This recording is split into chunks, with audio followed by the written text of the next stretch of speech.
안녕하세요. 고준혜 씨의 TV입니다. 구독과 좋아요 부탁드립니다. 서리를 맞은 듯 차가운 달빛이 늦가을 밤길을 밝히고 있었다. 초로의 어느 양반이 치기가 오르는지 돋보자라기의 세조대가 걸음마다 세차게 이리저리 흔들린다. 마음에 번민이 있다 보니 사람을 만나는 것조차 내키지가 않았다.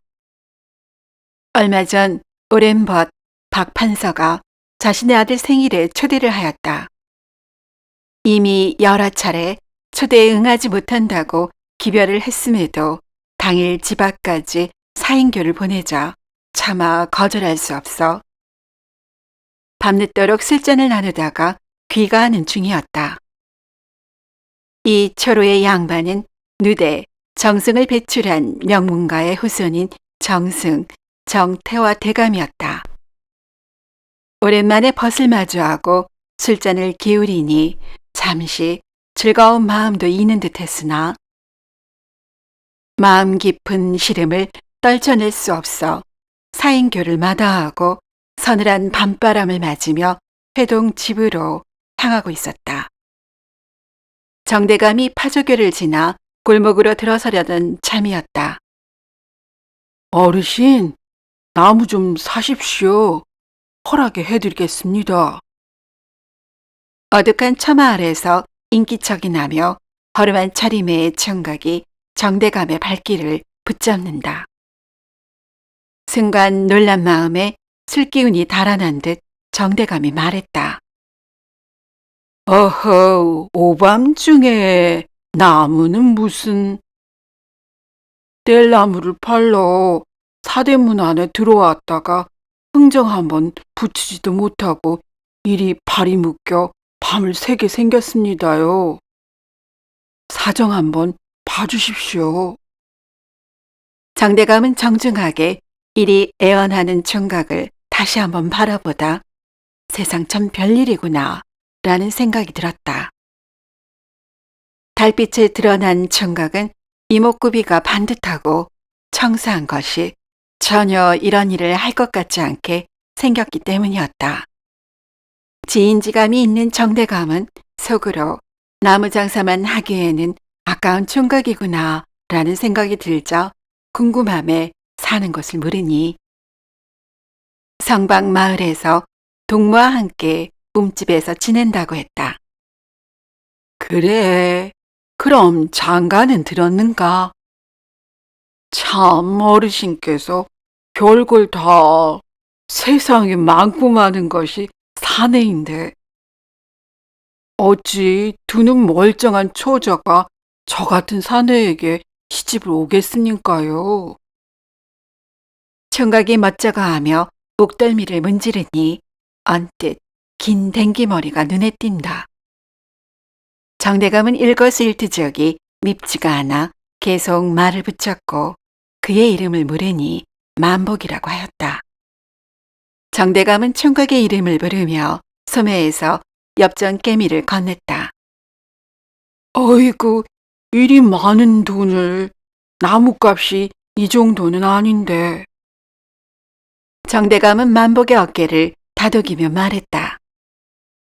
어허, 그냥 넣어두거라. 네가 말하는 모습이 정이 가서 그러느니라. 오늘 밤은 어느 객점에라도 들러 지내려무나 나무는 내일 마저 팔고. 어르신, 아닙니다. 거저받을 수는 없습니다. 댁을 알려주시면 나중에라도 나무를 가져다 드리겠습니다요. 정대감은 집안에 쌓인 것이 장작인 것을 알기에 환하게 미소를 지으며 대답 없이 가던 길을 갔다. 그 녀석 참. 총각을 만나 즐거운 마음에 잠시 시름을 잊은 정대감은 밤에 정적으로 뒤덮인 앞마당에 들어서서 어둑하니 한 곳을 응시했다. 대청을 가로질러 건넌방에 불이 켜져 있으나 평소 같으면 신발 끄는 소리만 들려도 한밤중에 자신을 맞이하던 상냥한 딸이 아무 기척이 없었다. 대뜰에 신발을 벗고 헛기침을 하자 안색이 창백하고 무표정한 딸이 방문을 열고 나와 인사를 한다. 딸의 기색이 예사롭지 않음을 안 정대감은 치근한 마음에 어서 들어가 자라고 답하고 방에 들어가 자리에 누웠다. 오늘 같은 날 오래전 세상을 떠난 아내라도 있었다면 저 가여운 딸아이를 더 살갑게 위로라도 해줄 텐데 하는 생각에 아내의 빈자리가 더욱 크게 느껴졌다. 그러던 중 늦은 가을밤 바람소리에 실려서 훌쩍이는 여인의 울음소리가 간간히 들려왔다. 분명 딸이 숨죽여 울고 있는 것이라 여겨지니 정대감의 마음은 비수에 찔리는 듯 아파왔다. 19 꽃 같은 나이에 정상이 되어 본가에 더부살이 하듯 지내는 딸의 심사가 어떠할지 상상이 되었기에 아버지 정대감은 잠을 이루지 못했다. 어찌하면 좋을꼬. 당시의 세태가 사대부가에서는 열려는 불경 이부라 하여 가부의 재가를 부끄럽게 여겼으니 이름난 명문가인 정대감의 문중에서 딸의 재가를 고운 눈으로 볼 리가 없었다. 하지만 정대감은 인습의 사수를 끊고서라도 앞날이 창창한 딸에게 자유로운 삶을 안겨주고 싶었다. 생각이 이에 이르자 방도를 궁리하던 중에 정대감은 뭔가 실마리를 부른 듯 옳지 하고 안도하며 잠을 청했다. 밤새 뒤척이다 새벽녘에야 잠든 정대감은 날이 환하게 밝은 후에도 자리에서 일어날 줄 몰랐다. 그러다가 스르륵 조심스럽게 열리는 방문 소리에 잠이 깼다. 언제 그랬냐는 듯이 곱게 단장한 딸이 정대감에게 다가와 아버지의 이마를 손으로 짚었다. 아버지, 어디 편찮으셔요? 따스한 딸의 손길에 힘을 낸 듯 정대감은 아무 일도 아니라며 자리에서 일어나 앉았다. 예, 아가. 예, 아버지, 무슨... 아니다. 정대감은 아침 식사를 마친 후 뭔가 결심한 듯 나이든 하인을 불렀다. 여보게, 지금 바로 일꾼 며칠 데리고 파저교 근방으로 가서 20남짓 되고 얼굴이 말끔하게 생긴 만복이란 총각을 찾아오게나. 늙은 하인은 젊은 하인 며칠 데리고 일러준 파저교 근방으로 갔으나 수염이 덥수룩한 사내들만 있었지 주인이 말한 총각은 없었다. 하인들이 청계천을 따라 총각 근처까지 더듬어 가다가 어느 나이 지긋한 나무꾼에게 만복 총각을 아는지 묻자 그때 근처에서 자신이 만복이라고 나서는 사내가 있었다.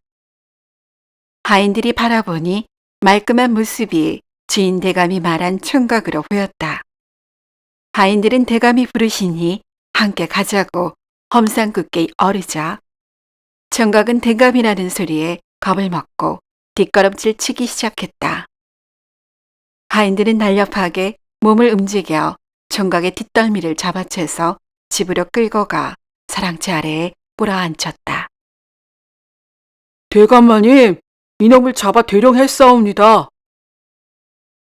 이를 듣고 정대감이 급히 나와 어허, 뭐 이렇게 험하게 되어야느냐. 어서 일으켜 이리 올라오게 하거라. 하인들뿐만 아니라 만복 총각 역시 황당한 가운데 사랑방으로 들어가 잔뜩 주눅이 들어 고개를 들지 못하였다. 여보게, 고개를 들게나. 나를 몰라보겠는가? 아니, 어르신. 아니, 대감께서는 어젯밤 얼굴을 마주대하자 만복 총각은 그제서야 안심하고 정대감에게 제대로 인사를 올렸다. 정대감 역시 간단히 안부를 나누고 총각에게 부모님이 생존하시는지, 고향은 어디인지, 어찌 한양으로 왔는지 등을 소상히 물었다. 예, 대감. 제 고향은 한경도 북청이었는데 어릴 적 부모님을 여의고 살 길을 찾아 예까지 굴러 들어왔습니다요. 그랬던 것이구나. 네, 청이 하나 있는데 들어줄 수 있겠느냐? 아유, 지체 높은 대감께서 이 하찮은 놈에게 총이라니쇼. 그저 분부만 내려주시오면 성심껏 따르겠사옵니다요. 정대감이 잠시 주저하다가 자신의 딸을 데리고 고향으로 가달라고 청하자 아휴, 대감께서 어찌 그런 농을 하십니까요? 대감의 따님을 제 배필로 만든다니 가당키나 합니까요? 저는 이만 일어나겠습니다요. 이리 말하고 일어서려 하자 정대감은 다시 정색하며 딸의 절박한 사정을 소상히 말하니 만복 총각은 솔깃하여 잠시 생각한 후에 쑥스러워하며 승낙했다. 총각의 승낙이 떨어지자 정대감은 북청 인근에 전답을 마련할 수 있도록 재물을 내어주고 여비로 백냥을 지어주며 약속을 지키고 비밀을 누설치 말도록 다짐을 받았다. 이 일을 발설할 시에는 그날이 자네 제삿날이 될 줄 알게나. 축시가 되면 이 집 뒤편 뒷문 밖에 탈 것 두 채를 대령해 놓고 가마에 들어가 기다리게나. 만복 총각은 큰 재물을 넘겨받으니 비로소 현실로 느껴졌기에 명색이 창인이 된 정대감에게 근절을 올리고 물러나왔다. 과감한 결단으로 한바탕 소란을 치르고 나니 홀로 남은 정대감은 만감이 교차했으며 밤이 되어 통금을 알리는 인경 소리가 나자 딸과 함께할 시간이 얼마 남지 않았다는 생각에 초조함과 아쉬움이 밀려왔다. 깊은 한숨을 몰아내시며 안 낳은 셈 치면 그뿐인 것을. 하고 읊조렸다. 이윽고 상경을 알리는 종소리가 멀리서 울리니 정대감은 한층 마음이 더 무거워졌으며 헤어질 결심으로 눈가에 이슬이 맺히자 눈물 자국을 지우고 딸의 방으로 총총히 갔다. 늦은 밤에도 잠 못 이루고 바느질을 하던 딸이 아버지를 반갑게 맞았다. 아버지 정대감은 딸을 안치며 간단히 길 떠날 채비를 하도록 일렀다. 난데없는 말에 딸은 주춤하며 어디를 가냐고 물으니 정대감이 한숨을 내쉬며 딸에게 다시 부탁하듯이 말했다. 아가, 정인이 내 오늘 밤만은 이 아비에게 더는 묻지 말고 하자는 대로 따라다오. 설마 이 아비가 하나뿐인 너를 사지로 몰겠느냐? 어서 채비를 하거라. 평소답지 않은 아버지의 청에 딸은 차마 거역할 수 없었으나 채비를 하는 선눌림은 가다 서다를 반복하였다. 이윽고 행장을 꾸린 부녀는 축시가 되어 통금 해제를 알리는 파루가 울리자 뒷마당을 지나 뒷문을 나서니 탈 것 두 채가 기다리고 있었는데 앞 가마에는 만복 청각이 타고 있었다. 정대감은 딸에게 다른 가마를 타고 뒤따르겠다며 뒷가마에 타도록 하고 앞 가마로 다가가 만복 총각에게 딸을 잘 부탁한다는 마지막 한마디를 남기고 교군꾼들에게 눈치를 하자 쏜살같이 어둠 속으로 사라졌다. 정대감은 섭섭한 마음에 사라져가는 딸의 뒷모습을 차마 대할 수 없어 담장을 짚고 눈을 가렸다. 정대감은 그 길로 딸의 방으로 가서 옷장에서 천들을 모아 길게 묶어 이불로 덮어 씌우고 대성통곡하니 아들을 비롯한 집안 사람들이 놀라 나왔다. 정대감은 딸이 스스로 세상을 떠난 것처럼 일가 친척에게 알렸으며 아버지가 직접 입간해달라는 유언을 딸이 남겼다고 하여 자빈의 출입을 금하고 직접 염하여 입간하고 사돈댁에 통보하여 예를 갖추어 남편의 묘소 옆에 안장하였다. 이후로 10년 가까운 세월이 흘렀다. 기력이 좋기로 소문났던 정대감은 하루하루 야이어갔다. 공사로 궁에 입시하는 일 외에는 일체 바깥 출입을 삼가하고 홀로 딸의 안위가 염려되어 전전긍긍하고 지냈으니 자연히 몸이 축날 수밖에 없었다. 그때 떠나던 날 얼굴이라도 찬찬히 보아둘 것을. 딸에 대한 그리움으로 그 모습을 떠올리려 해도 희미한 기억만이 남아있는지라 애다른 마음은 사그라들 줄 몰랐다. 어떻게 하면 딸에 대한 소식을 아무도 모르게 알 수 있겠는가 하는 궁리를 하던 끝에 정대감은 임금께 주청하여 참으로 있던 아들을 한경도 관찰사로 임명하여 민정을 살피도록 어명을 끌어냈다. 그날 밤 명을 받들어 길을 떠나려는 아들을 앞에 둔 아버지 정대감은 아들의 어깨에 손을 얹고 한동안 말을 잇지 못했다. 얘야, 네가 이리 늠름한 모습으로 장도를 나서는데 아마도 이 아비와는 영영 이별이 될 수도 있겠구나. 아버지, 어찌 그런 말씀을 하시는지요? 소자 소임을 마치고 돌아올 터이니 그때까지 강령하셔야지요. 노대감의 여인 손이 아들의 손을 따뜻하게 붙잡고 조용히 말을 이었다.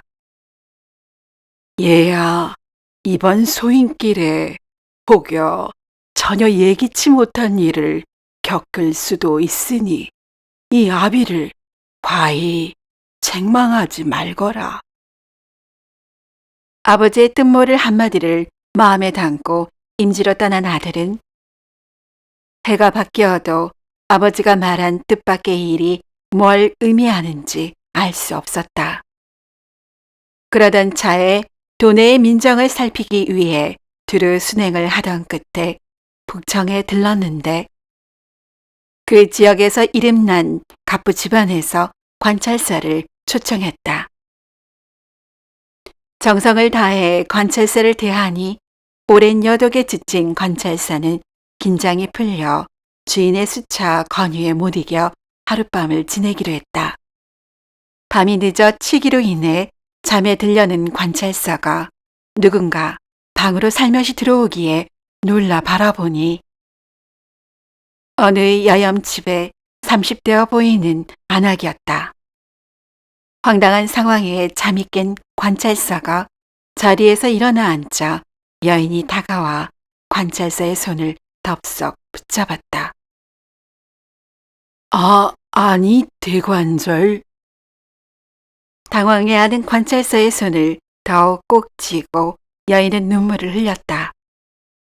오라버니, 저를 몰라보시겠는지요? 아니 너는 세상을 뜬. 여인의 얼굴을 자세히 쳐다본 관찰사는 10년 전 세상을 떠난 여동생임을 알아보고 깜짝 놀랄 수밖에 없었다. 누이의 지난 사연을 듣고 지난 날들을 회상하니 이 모든 것이 아버지 정대감의 뜻인 것을 알고 서로 손을 맞잡고 쌓인 회포를 풀었다. 10년 전 북청으로 들어온 만목은 정대감이 마련해준 전답을 성실히 관리하여 재산을 늘려 큰 부자가 되었으며 아내의 도움으로 학문 역시 게을리하지 않았고 주변에 덕을 베풀어 사람들의 마음을 얻었던 것이었다.